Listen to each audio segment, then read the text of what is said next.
ખરેખર ભક્તિ દીકરી શક્તિએ જ આ બાપુ સર્જન કર્યું છે. માનું પદ છે ને બાપુ ટોચે છે. માં છે એ માં છે.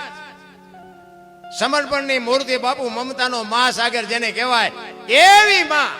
તમે જો માં 9 મહિના ઉદરમાં રાખે, એનો જન્મ આપે, લાલન પાલન કરે, બેહતા બોલતા માતા ખાતા પીતા બધું માં શીખવે, અને નામ વાય બાપાનું લાગે. બોલો,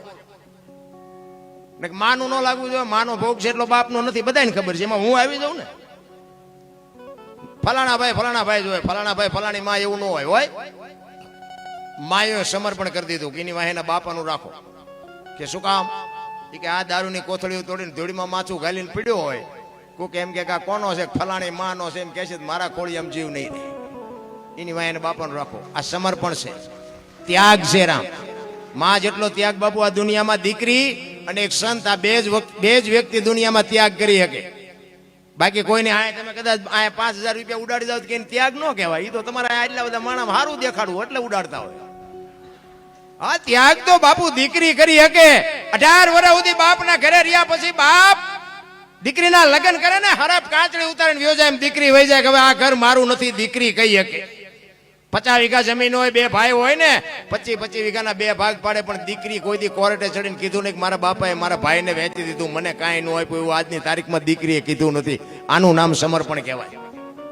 અને વેચ જમીન હાટું હગો ભાઈ હગા ભાઈને મેળ નાખે. બોલો, એક જાય ઉપર, એક જાય માલપા. જમીન તો અહીંયા પડી હોય, પછી ઓલો માલપા જોઈ એની ખબર કાઢવા જાવ એટલે શું કે ઓલું 50 વીઘાનું રહ્યું જાય ભલે જાય, પણ મારે બારો કટાવો તા વેચ જવા દીધી હોત તો તારે મોડું થઈ ગયું. રામ દીકરીઓએ બાપુ હજી સુધી કોઈ દી કોર્ટ નથી ચડીને. દીકરીઓનો જે ત્યાગ છે ને, દીકરીનો જે સમર્પણ છે ને, એટલા માટે જ માએ કીધું કે એની વાય એના બાપનું રાખો, મારે ન જોવે.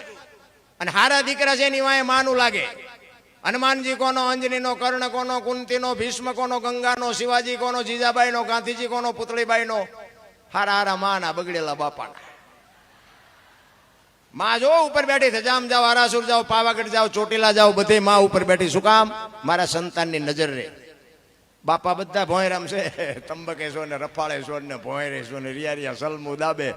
માન બાપમાં બાપુ ધરતી ને આસમાન જેટલો ફરક છે. હું તો આ બહેનોને ખાસ હાથ જોડીને વિનંતી કરું કે તમારા લગ્ન થઈ ગયા પછી તમારા સાસુ સસરા છે ને, એ જ તમારા માતા પિતા. હારી પેઢી જોતી હોય ને તો બાપુ મા બાપની સાસુ સસરાની સેવા કરજો. હારી પેઢી ઇમનામ ન થાય. ભગવાન હારો દીકરો દે, હારો શું અહીંયા ગોદામ છે એમ દીકરો નો મળે. તમારે વાપવું પડે બાપુ. ગઈઢામાં આવતાના આશીર્વાદ લ્યો. જો આપને ટેકો દેવા સંતાન નો થાય તો આપણે ભજન ગાવાનું બંધ કરી દઈએ. હું તો એમ કહું કે ઉદરમાં સંતાનનો વિકાસ થતો હોય અને એક વખત રામાયણ ગીતા હોરા નીકળી જાવ ને બાપુ, જો માય કાંગલું સંતાન થાય તો ગાવ ને, હું જિંદગીમાં ન ગાવ. આપણા સંતોનો શાસ્ત્રોનો પાવર કેટલો છે. એક હનુમાન ચાલીસાનો રોજ પાઠ કરો બાપુ, દીકરો કોઈ દી મોળો ન થાય. બાપ દીકરી હોય તો મોડી ન થાય, એને કોઈ દી તમારા હાથ પેઢીના નામને ડાઘ ન લાગે એવું સંતાન થાય. વહુ હારો ભેગા પાણી પૂર્યું શું હતા હોય ત્યાં પરજા કેવી થાય. શું અત્યારે આપણે વાત શું કરીને શું વખાણ કરવા? આ તો બાપુ આ ફાયટો છે ને વાત કરું છું. આમાં કઈ મારથી સુધારો થઈ જાય એવું કઈ છે નહીં. પણ મને મારો કહેવાનો મિનિંગ એ છે, સારી પેઢી વગેરે બાપુ આ દુનિયામાં છે ને સુધારો નથી આવતો. તમે જોવો તો કે હિન્દુ રાષ્ટ્ર બનાના હે, મેરા ભારત મહાન, ના ખટારા ટાંટા લઈ કે ભારત મહાન થાય. હે દિવાલો માથે લખીને કે ભારત મહાન થઈ જાય. મોબાઈલ ખોલો તો આપણા ટાંટિયા ખેંચતા હોય, આમાં ભારત ચારે મહાન થાય. એમ ન થાય. રામ મારે ને તમારે સમજવાની જરૂર છે.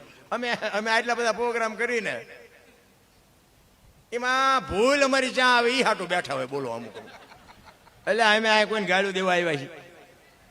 આમાં આખી રાતમાં કઈ લેવું જ નહોતું, અને જીવતાની ભૂલ ન થાય કોઈને મરેલા ને થાય. પણ એ હાટું જ બેઠા કે આ દીકરો મારો સડ્યો હોય ને ચેદુનો, આની ભૂલ જ્યાં આવે. જોવો તો ખરા, ફોન કરવા જેવા છે કરો ને કોકને. આ સરહદ ઉપર દી ઉઠાડે હરિયા. કોકના ઘરમાં બેનો દીકરીને ઉપાડી જાય, કોકના મર્ડર કરી નાખે, કોઈના લઈ બૂસ મારી દે. કોકને કરો ફોન. અમે તો ભગવાનનું નામ લઈએ છીએ, કદાચ રામની જગ્યાએ કૃષ્ણ બોલી ગયા તો એમ જ્યાં મોટો આપ ફાટી ગયો. આમ ન બોલાય. લો બોલો, એમ જ્યાં મોટો 1,00,000-2 લાખનો ખર્ચો કરી નાખ્યો જાય. કહેવાનો મારો મિનિંગ એ કોઈ એમને સાંભળતું નથી, અમને સાંભળે જોઈ નથી શકતા. આ અત્યારે મારે આ લાઈવ હાલે છે, મારો દીકરો ભેગો આ લાઈવ હાલે છે ને, એ અમારે અહીંયા વિરોધી છે ને એ અત્યારે અહીંયા ઉજાગરો કરે આમ તો જો આમ તો આ મારો દીકરો બેઠો ચા જ્યો છે આ બોર્ડ વાંચતા જાય ચા છે ચા જ્યાં ગામ છે આમ તો જો કેટલા જણા ભેગા કરીને બેઠો છે અને જોવો તો ખરા કેટલા જણા સાંભળે અને એમાં જ અમારું હાલ્યું. હું તો એમ કહું કે આપણી ટીકા નિંદા કરે ને એમાં ભગવાનને કહેજો આપણા જેથી આપણને નડવા માંડે ને એટલે સમજી લેજો કે ઈશ્વર ત્રાજવે આવ્યો હોય તો જ આપણને નડે. આપણને નડે તેથી સમજી લેજો ઠાકર ત્રાજવે આવ્યો હોય. મીરાને કોણ નડ્યું? રાણો. પ્રહલાદને કોણ નડ્યું? એનો બાપ. નરસિંહ મહેતાને કોણ નડ્યું? એની નાત. પાંડવોને કોણ નડ્યા? કૌરવ. પોતાના નડ્યા ને પછી જ ઇતિહાસ થયા. આપણા નડે પછી રોદડા નો રોવા. સમજી લેવાનું કે ઈશ્વર ત્રાજવે આવ્યો હોય તો જ આપણને નડે. ને ધરમપુર સુધી ઓળખે ને પડખે પડ્યા એ ન ઓળખે, નથી ઓળખતા. આપણા રહી જાય ને બીજા કરી જાય. સવારામ બાપા બાપુ બજાણાની બજારમાં પીપળીથી બજાણા ભજન કરવા આવે ને એ બાપુ બજાણાની બજારમાં ભજન કરે. સુરતા કોઈ સુગડ સમેટે સાહેબ ઘટમાં ભેટે તીર્થ વ્રત બહુ કરે જાય બદરીને. ભજન તમને નહીં સમજાય એટલે તે હું આ બધું બોલવાનું કરું છું. ભજન ચાલુ કરીને તો તમે આમાં ભાગી જઈશ. કારણ કે ભજન સમજાય એવું જ નથી. ભજન એટલે એક ભજન છે ને એક ભજન એવું કહે છે કે પેલા મેં જન્મ્યા પછી જન્મ્યા બડા ભાઈ ધામધૂમથી મારા બાપા જન્મ્યા પછી જન્મી મારી માં. વાહ ભાંગી નાખે કે નહીં કહો? પેલા હું જન્મ્યો પછી મારા મોટા ભાઈ પછી મારા બાપા ને પછી મારી માં, આવું હોય? એમ કહે છે હોય. એવા તમને ન સમજાય પ્રશ્ન તમારો છે. આ સમજાય એમ છે જ નહીં. અને સમજાણું ને એ બાપુ 92 લાખ માળવાનો ધણી ભરતરી સાધુ બની ગયા. સમજાઈ જાય તો એમ એવું હેલું નથી. અમે બહાર જઈએ ને આવા વક્તા બાપુ રહ્યા ને એવા બાપુ અરે અમે હોય ને તો અમને એમ કે હાલો હાલો પગલા પડાવવા તમારા આતે. અમને એમ કે હાલો અમારે ઘરે પગલા પડાવવા. અમે એમ કે ભાઈ સાધુ સંતો ના હોય, અમારા શું હોય? નાના બાપુ અરે તમે હાલો તમારા પગલા પડાવવા. આપણે એમ તો હાલો સાહેબ. પછી આપણે હાલો ને રાજી થાય. અહીંયા ચા પાણી બાપણે કરીએ પછી કર્યા જાય ને ઘરના શું કે ખબર કે બહાર ઉભા રહેજો પગલા પડશે પોતા કર્યા. આપણે એમ ઓલા મફત પાડી છે તો નથી પાડવા દેતા, ઓલા પડાવવા હાટું થઈને મથે છે એટલે સમજાતું જ નથી. પણ કહેવાનો મારો અર્થ શું છે કે બે સાચા છે. બે મારે સ્વીકારી લેવાની વાત છે. મારો કહેવાનો અર્થ એ છે બે સાચા છે.